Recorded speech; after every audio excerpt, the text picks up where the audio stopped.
নমস্কার বন্ধুরা, আমি রূপা। আজকে শীতকালের অতি পরিচিত শাক মেথি দিয়েই সুন্দর একটা রেসিপি তৈরি করে দেখাবো। শীতকালে তো অনেক রকম শাকসবজি বাজারে পাওয়া যায়, তার মধ্যে অন্যতম হলো মেথির শাক। মেথির শাক খেতে যেমন সুস্বাদু, তেমনই কিন্তু হেলদি। আজকে এই মেথি শাক দিয়েই সুন্দর একটি রেসিপি করে তোমাদেরকে দেখাবো, যেটা আপনারা অফিসের লাঞ্চে কিংবা বাচ্চার স্কুলের টিফিনেও তৈরি করে দিতে পারেন। তো চলো দেরি না করে রেসিপিটা তৈরি করা যাক। শাকটাকে প্রথমে বেছে নেব। ওপরের যে ডাঁটিগুলো রয়েছে সেই কচি ডাঁটিগুলো শুদ্ধ শাকের পাতাগুলোকে বেছে নেব। যেহেতু খুবই কচি শাক, ডাঁটিগুলো নিলেও কিন্তু কোনো রকমই অসুবিধা হবে না। আর নিচের দিকের একটু যেই মোটা ডাঁটিগুলো সেইগুলো কিন্তু বাদ দিয়ে দেব। সমস্ত শাকগুলোকে সুন্দর করে বেছে নিয়েছি। এবার জল পাল্টে পাল্টে 2 থেকে 3 বার ভালো করে ধুয়ে পরিষ্কার করে নেব। শাক কিন্তু ভালো করে অবশ্যই ধোবে, না হলে শাকের মধ্যে বালি থাকে। এবার শাকগুলোকে সুন্দর করে কুচিয়ে নেব। বেশি মিহি করে কোচানোর কিন্তু কোনো প্রয়োজন নেই। একটু বড় বড় করে রাফলি চপ করে নিলেই কিন্তু হয়ে যাবে কাটা। বন্ধুরা, যারা ভিডিওটা দেখছো অথচ লাইক করোনি, তাদেরকে রিকোয়েস্ট করব ভিডিওটা একটা লাইক দিয়ে দেখা শুরু করতে। আর যদি কোনো নতুন বন্ধু এসে থাকো, তাহলে অবশ্যই চ্যানেলটাকে সাবস্ক্রাইব করে পাশে থাকবে। বেল আইকনটা প্রেস করতে কিন্তু একদমই ভুলবে না। গল্প করতে করতে শাকটাও কিন্তু কাটা হয়ে গেছে। এর মধ্যে দিয়ে দেবো কয়েক কোয়া রসুন আর কাঁচা লঙ্কা। এরকম একটা গ্রেটারের সাহায্যে রসুনগুলোকে একটু ঘষে নেব। তোমরা চাইলে রসুনগুলোকে সুন্দর করে কুচি করেও ব্যবহার করতে পারো। রসুনের সাথে সাথে লঙ্কাগুলোকেও কিন্তু এর মধ্যে ঘষে নেব। এই শাকের মধ্যে কাঁচা লঙ্কা আর রসুনের একটা ফ্লেভার কিন্তু দারুণ মাত্রা এনে দেয়।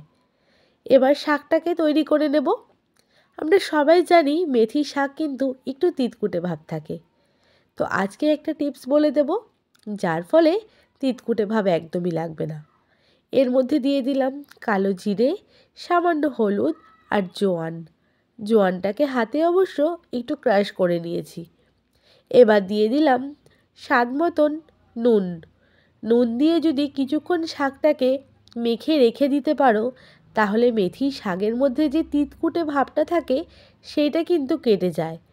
তোমরা মেথির শাকের যখন ঘন্ট বা চচ্চড়ি রান্না করবে, সেই সময়তেও কিন্তু এই টিপসটা ফলো করতে পারো।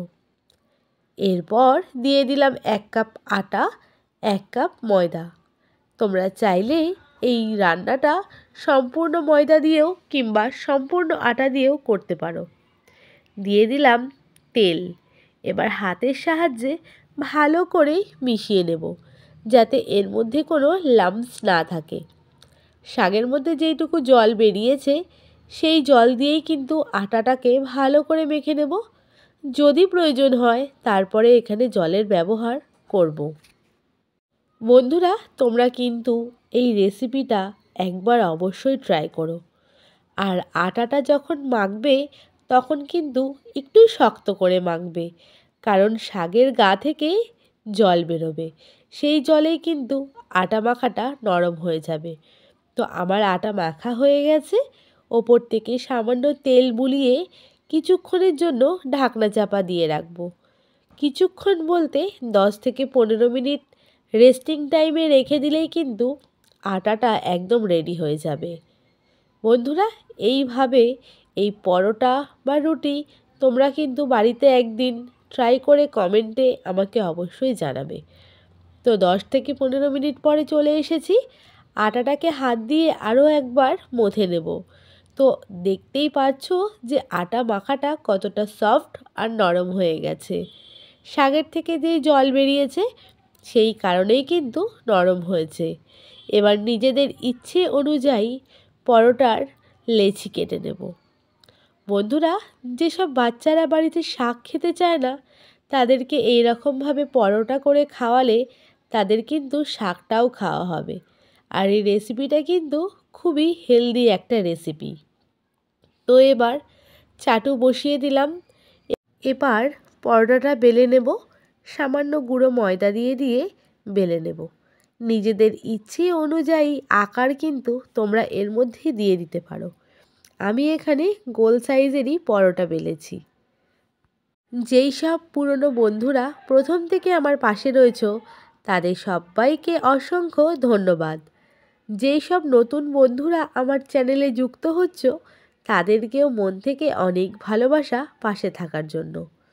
তো আমার কিন্তু একটা পরোটা বেলা হয়ে গেছে। চাটু গরম হয়ে যাওয়ার পরে তার উপরে দিয়ে দিলাম।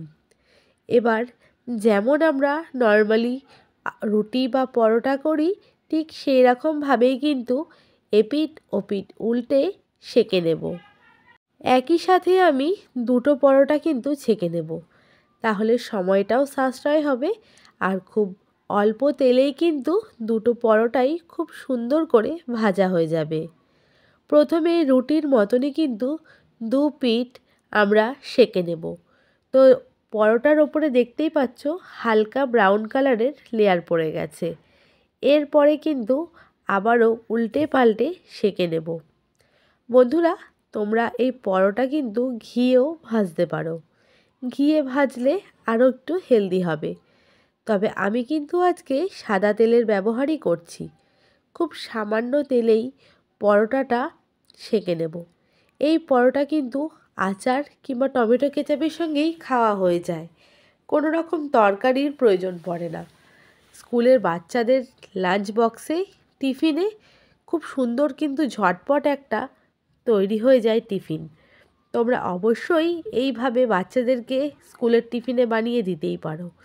মুখের স্বাদ পরিবর্তন করতে বাচ্চাদের কাছে এটি একটি সুস্বাদু খাবার।